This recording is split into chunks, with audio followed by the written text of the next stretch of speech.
Face à la pandémie du coronavirus COVID-19 qui sévit actuellement au Bénin, l'ONG Autre Vie, dans sa mission d'accompagner les actions du gouvernement dans la lutte contre la propagation de ce virus, a procédé dans la matinée de ce vendredi 27 mars 2020 à une séance de renforcement des capacités de son équipe opérationnelle sur la connaissance et les enjeux sanitaires liés à cette maladie. Lorsqu'on prend le coronavirus, 95% sont des porteurs asymptomatiques. C'est qu'il héberge le virus, mais il ne développe pas la maladie. Il fait quelques irritations simplement comme rhume là, et c'est fini, ça reste là.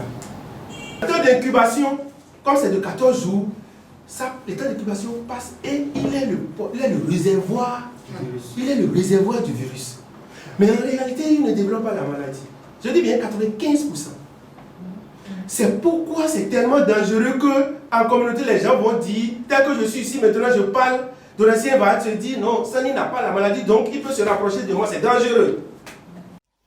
Au cours de cette séance, les animateurs ont été outillés sur l'étymologie du coronavirus, les différents modes de transmission, les symptômes et les gestes barrières à adopter afin de pouvoir sensibiliser à leur tour les populations de toutes les communes d'intervention de l'ONG Autre Vie.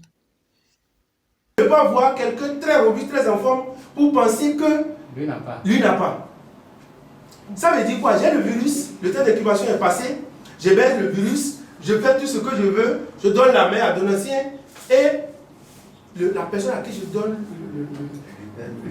lui est vulnérable. Les deux voies, c'est la bouche et les narines. On a dit que quelles sont les démarches qui peuvent apporter le virus vers la bouche ou les narines. On a dit la main. Lorsque la main est souillée, il y a de la facilité que cette main-là se porte vers la bouche ou vers les narines. On a dit que lorsqu'on parle, on est proche de soi, il y a de la facilité qu'en parlant là, je dégage des virus que tu peux inhaler facilement. Tout au moins, même je vais écraser. La salive peut sortir sans qu'on ne se rende compte. C'est pour cela qu'on dit la barrière de la main, c'est de se laver les mains régulièrement. La barrière au niveau de la bouche, surtout nous qui bavardons beaucoup là, il faut limiter les bavardages inutiles.